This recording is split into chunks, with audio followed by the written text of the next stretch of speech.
কেউ বড় ভাই সামনে তো কুরবানি আই গেছে, গরু টরু কিনতেন না নি? অবশ্যই কিনবো, প্রথম তো গরু দেখতে আসি, 3 লাখের মধ্যে আমি গরু দেখতে আসি, অলরেডি খবর লাগাইছি, দেখি ভালো দেখে একটা 3 লাখের ভিতরে একটা গরু নিব নি। আচ্ছা বড় ভাই, আর একটু কাজ আছে, যাই কেন?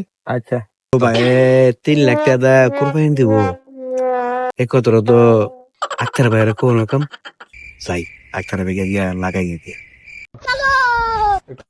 সালাম আলাইকুম ভাই। ওয়ালাইকুম সালাম, ভালো আছো না? এই তো ভাই ভালো আছি।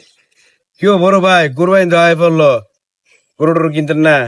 ও গরু তো লমু একটা। আরে হেফার আর শিমুল ভাই শুনলাম 3 লাখ টাকা গরু কিনবো। আচ্ছা। আপনি কি চিন্তা আপনার? ও আচ্ছা, 3 লাখ টাকাতে শিমুল মিয়া গরু কিনবো, হ্যাঁ? হ্যাঁ।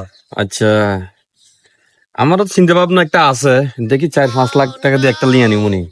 আরে 6 লাখ টাকা গরু কিনবো, এটা তো শহীদ বের দিকে লাগান লাগবো। হ্যাঁ যাই, শহীদ বের দিকে আগে কিলিশটা লাগাই গিয়া। ও আক্তার ভাই জায়গা ভাই, মেলা কাম করে লইছে। আচ্ছা ঠিক আছে, ভালো থেকে।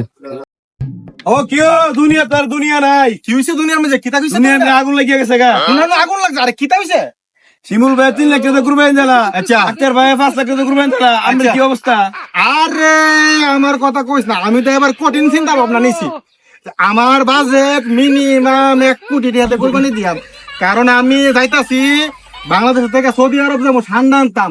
এবার আমি ঠান্ডা কোরবানি দিয়াম দুইটা। খাইছে রে, হাই খাইছে রে, তো বড় কুরবানি দিব ভাই। 2টা ঠান্ডা কুরবানি দিলাম না আমনে। ওই তোরা তুই কি বুঝতে পারছিস না? আমি 1 কোটি টাকা বাজেট নিছি যে বাংলাদেশের থেকে সৌদি আরব যাবো, আমার কফিলের ফুতের হলে ঠান্ডা ধরবো, 2টা ঠান্ডায় না এবার কোরবানি দেবো।